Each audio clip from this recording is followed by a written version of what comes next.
the most affordable car we have here. It's the smallest, it has the cheapest plastics inside, but it's a car that really punches above its weight. It's small, affordable and good. It's as simple as that.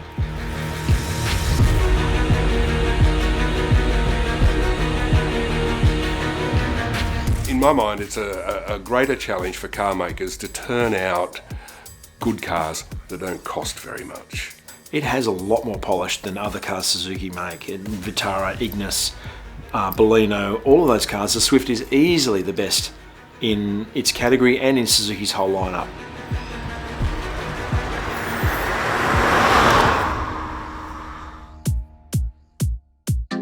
You look at it from outside and it is a small city hatch, but you climb in the rear seat and there's acres of room in there. There is a touch of TARDIS about it.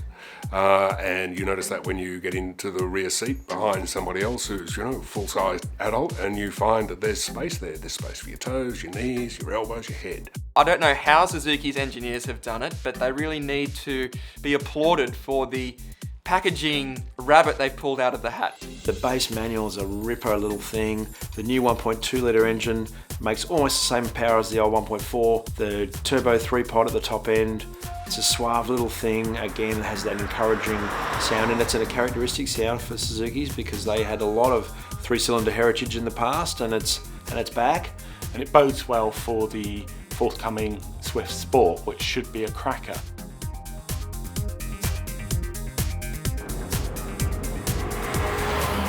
It's a premium super mini with grown-up features such as AEB, autonomous emergency braking as standard, and adaptive cruise control. For the kind of money that they charge for the Suzuki Swift, you can quite often end up buying just a package of misery, and this car is not like that. This is the kind of car that doesn't punish people for having a low-end budget. It starts at around $16,000, which is tempting enough.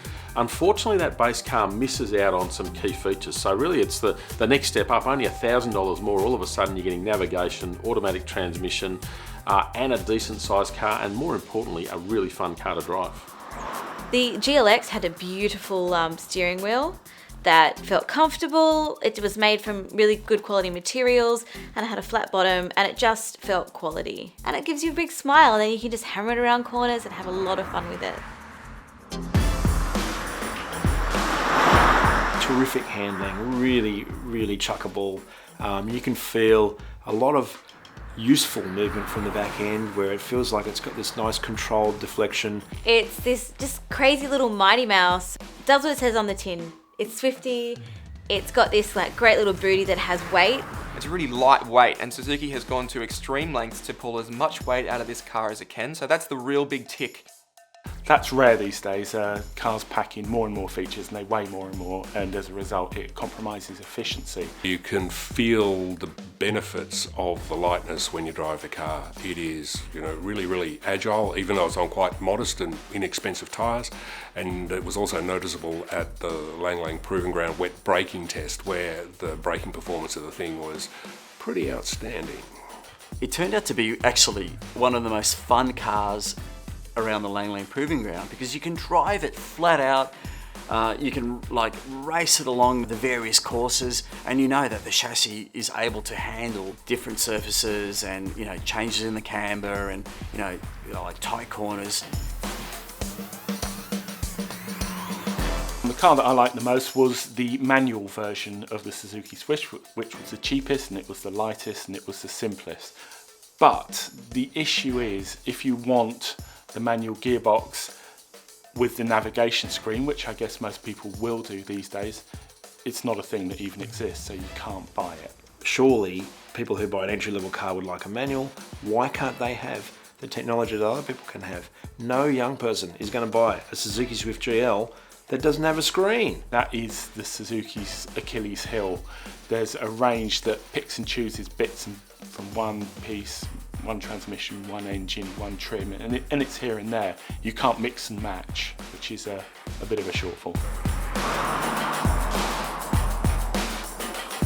Suzuki's been building city cars, pretty much for 100 years. So it's not like some Johnny-come-lately.